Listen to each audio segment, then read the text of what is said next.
Hello, Sooner fans. Welcome to the long-awaited and forever since it's been episode of In the Paint, a video series dedicated entirely to OU hoops. I am Jesse Crittenden, and he was gone for a few days, but he's back. Realized that we just couldn't operate without him, both OU Insider and OU Hoops fans alike. So glad to have you back after just a few days, but so glad to have you back. Joined as always by Brody Lusk. Brody, how's it going, man?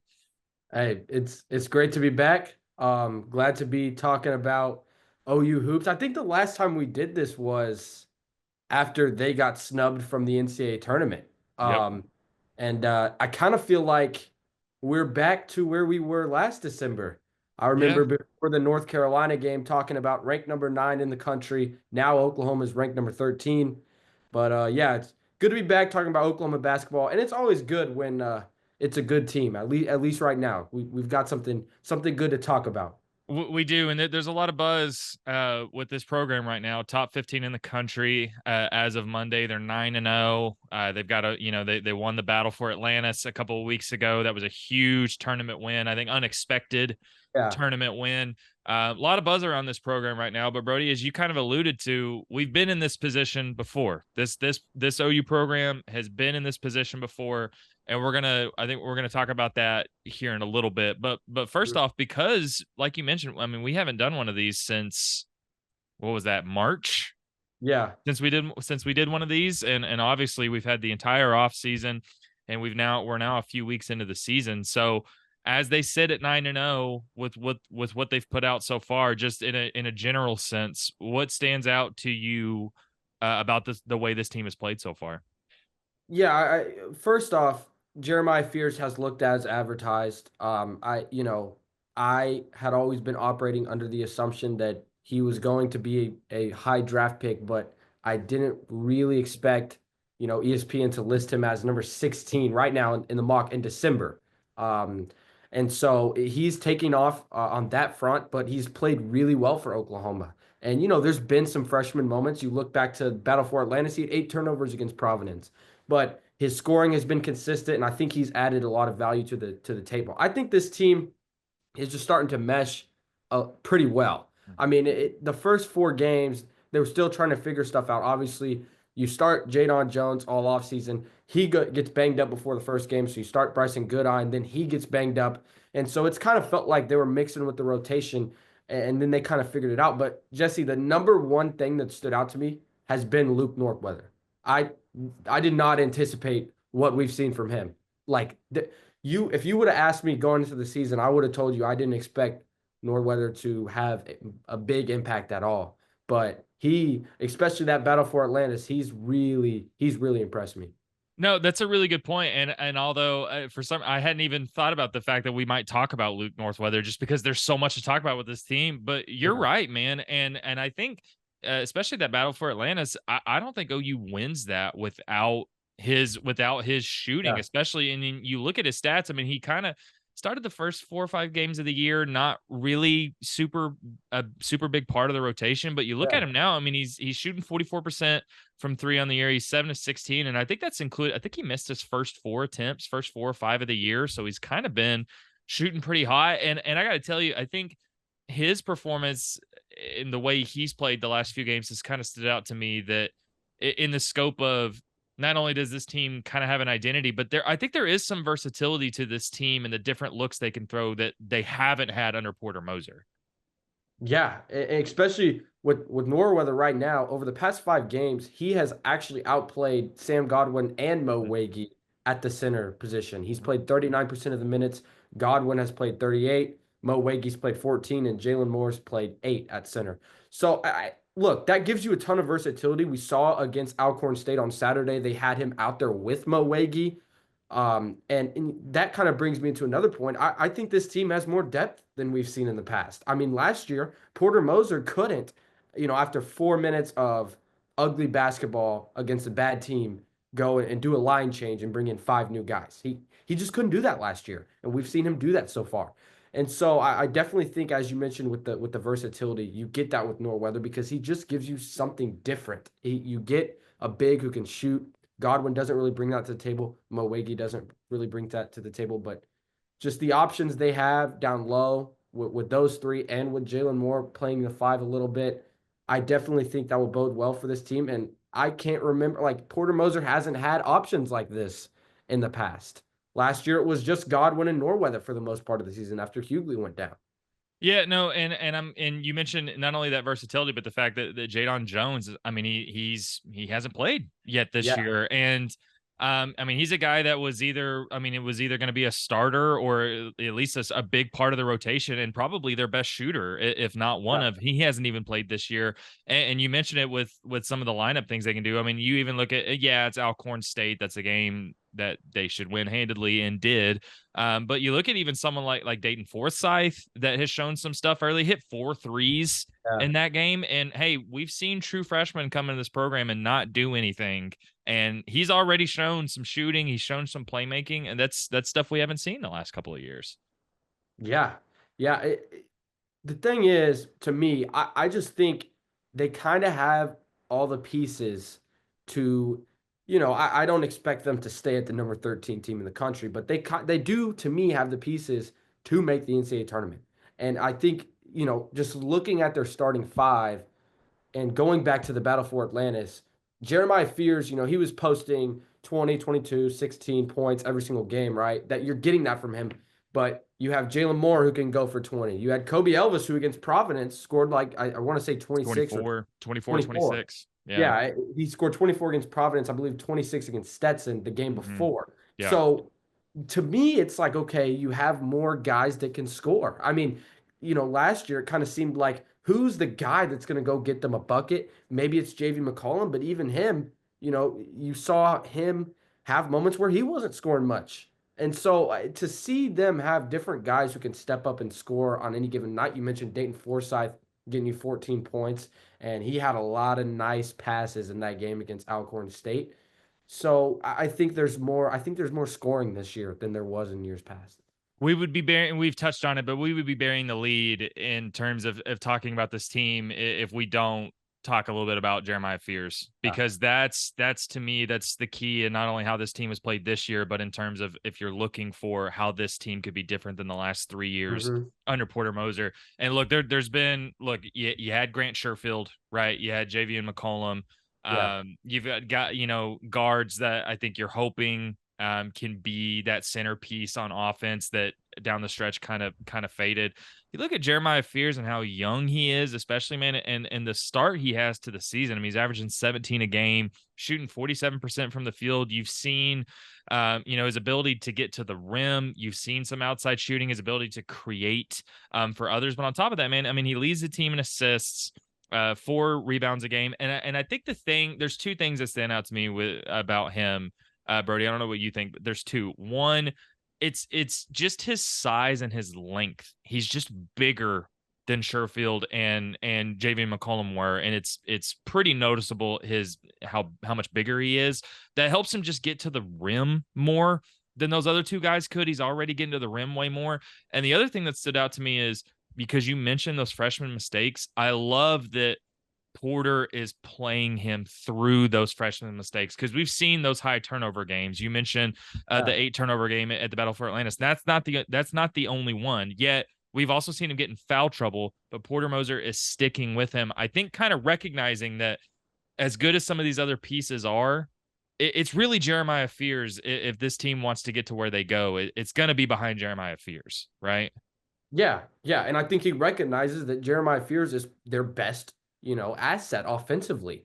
And you mentioned that I have been, I would say I commend Porter for the way that he's handled this whole situation. It's you bring a true freshman guard in August. You have 2 people who transferred in, Duke Miles and Kobe Elvis. You never know how that's going to work, how the dynamic's going to work. But I think he's handled it pretty well. Obviously, brought Jeremiah Fears off the bench and then figured, hey, we can start Fears, Elvis, and Miles together and play them, all in the same lineup, because they did it the first 4 games and then, they started it. And I think it's worked. I think it's helped Jeremiah Fears get comfortable starting the games. But one thing that stood out to me is his usage rate. I mean, he is being used on 33.1% of possessions for this team. That is 12th in all of Division One. That is second in all of, the main five conferences in college basketball. So he's being used, more than any other true freshman, any other, significant point guard in the SEC. So for him to come in and put those numbers up, like you mentioned, while being used as much as he is, it's really impressive.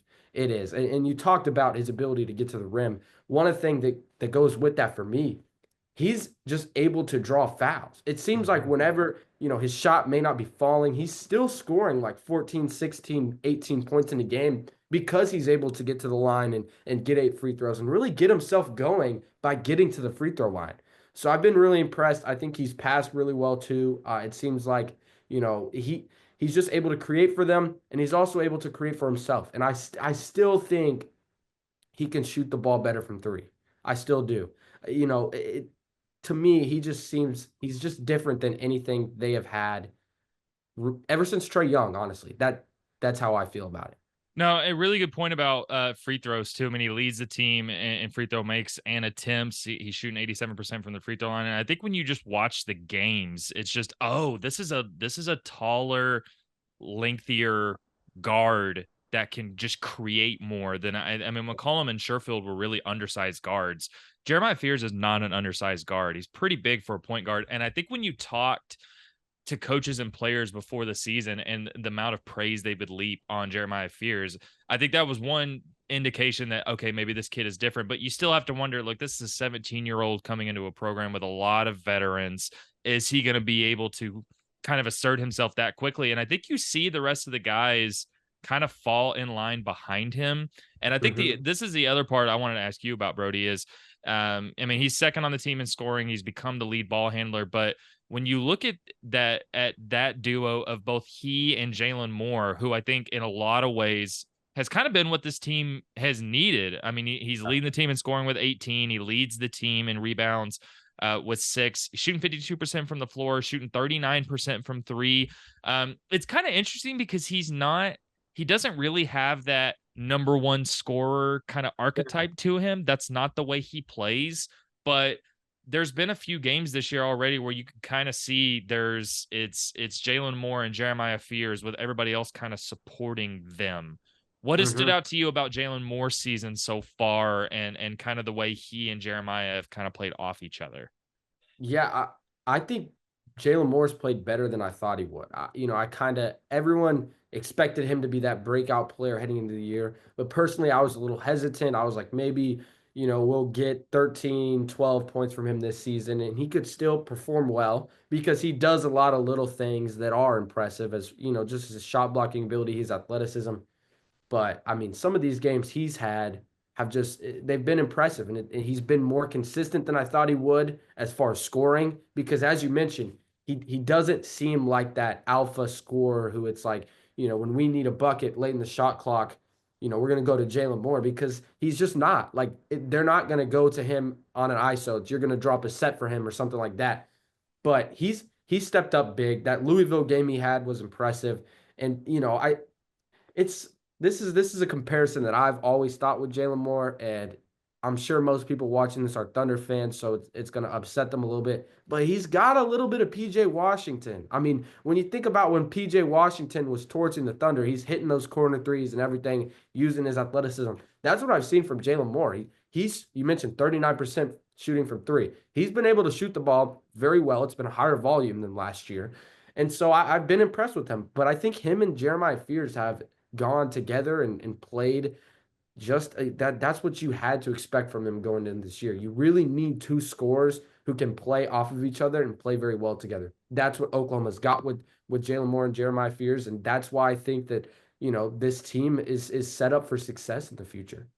Well, kind of building on that, man, because I think as much as I think there is real excitement with this program, especially when you think about where it was last year, barely missing the postseason. You had some guys hit the portal. I think enthusiasm was at an all-time low. Now I think there's real buzz around this team, but I think there is that thing in the back of, I know it's in the back of both of our minds and it's in the back of a lot of fans' minds, which is Okay, but we've kind of seen this before, right? We've seen this team get out to a hot start in non-conference play under Porter Moser. Look no further than last year when they were in the Yeah. top 10, top 15 for a big portion of the non-conference. Then you see them kind of slide back down to earth a little bit once conference play starts. And now you think about OU heading into the SEC, where we're seeing a ton of teams playing really well in the SEC so far. I have my own theories about why this year's team can be different. And now I say that with some hesitance, right? Because we have seen this before. I do think there's a couple of things you can point to if you're looking for optimism about this year's team being different. But if I were to ask you, if you can point to, is there a thing or two or three that you can point to and say, hey, this year can be different because of X, Y, and Z? What stands out to you about that? Yeah. Starts with Jeremiah Fears. Last year, they didn't have someone who's being mocked to go, close to the lottery as Jeremiah Fears is. I think there's still, I think he still has another level he can unlock, even though he's played very well these first 9 games.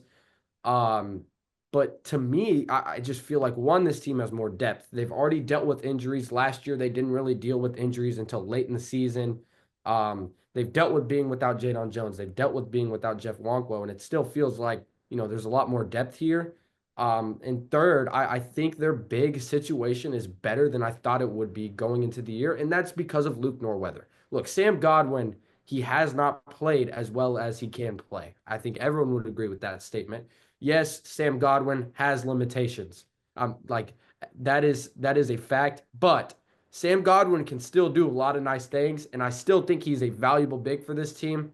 I still like if Godwin, to me, if he can play the way I think he can play on what we've seen from him last year, as far as just doing all the little things well, making those shots at the rim that it felt like so far he's missed some bunnies this year.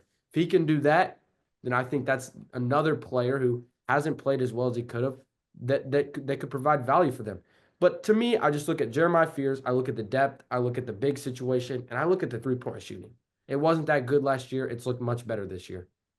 Really good point. I'm glad you mentioned the 3-point shooting, because that's going to be one of the obvious things that stands out, right? Is when you look at Duke Miles, that's shooting 47% from three. When you look at Bryson Goodine, that's shooting 47% from three. Then you look at a couple, Luke Northweather is shooting 44% from three. Jalon Moore, that's shooting 39% from three. And then Jeremiah Fears, who's shooting 30, but I think you and I both know that number can go up. He can shoot. So I think that's part of it. Is I think when you were heading into the offseason, among a list of several things that this team needed, atop of that list was a real number one guy on offense, a number one creator. I think Jeremiah Fears can do that. Two, shooting around that number one creator. I think they did that. The other thing to me that's been a little sneaky, Brody, for me in terms of can this team be different, is their turnover numbers are down a little bit this year compared to last year. That has been, if there's been one thing that has hurt this team almost more than any other under Porter Moser, it's been turnovers. Yeah. And this year specifically, their average per game is down pretty significantly. But even in the non-conference play, because that's going to be the thing, right? As well, they're not playing a ton of great teams right now. Brody, they had 7 turnovers against Georgia Tech. That's fewer than they had in any game at any point last season. And then when you look at the game to game, they're not having those 15, 18, 20 turnover games. They had 17 against Arizona. That's still a game they figured out how to win.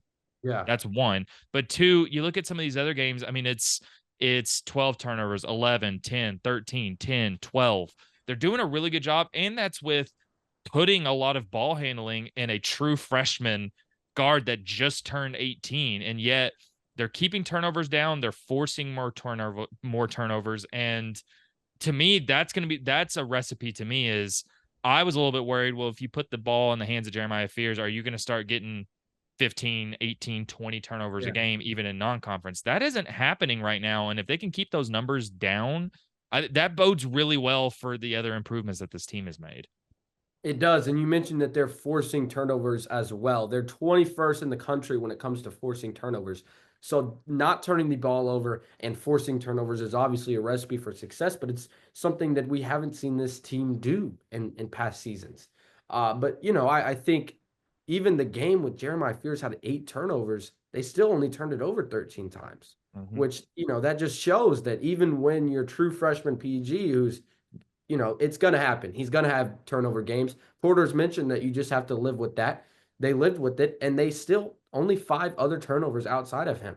So I do think that is definitely a recipe for success. But how have you thought the pace has looked with this team? Because that was definitely a topic going into the season.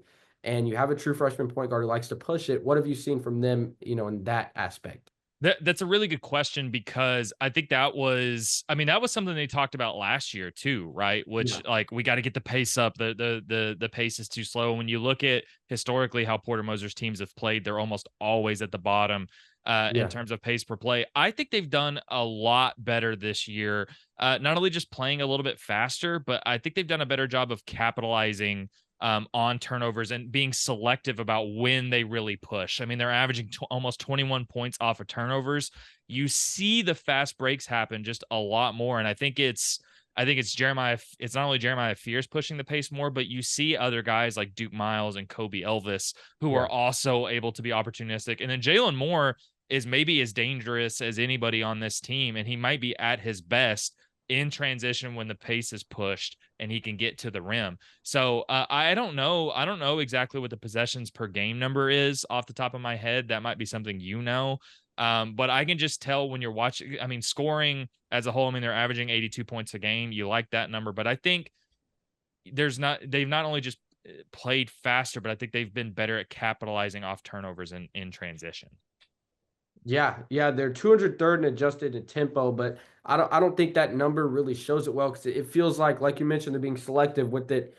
There's not a, and I'm assuming Oklahoma State this Saturday will probably touch on that, towards the end of this video, but they're playing too fast. I think OU's done a good job not playing too fast. It's easy to play faster when you're fourth in the country and forcing steals. And so I do think pace has looked better. It just doesn't seem out of control. That was the one thing I That's worried about. You're wanting to push it. You have a true freshman point guard who has always pushed it on the EYBL circuit. He was pushing the ball down the court. Does that get out of control with him controlling it? It just hasn't. And I think that definitely has been something that surprised me. I thought it would get a little out of control at times, especially in those early games in the battle for Atlantis. I thought that was going to be the time where we maybe see them slip up in a game, maybe, win 2 games there, lose one. But that didn't happen, and they've done everything they've needed to do so far through these first 9 games.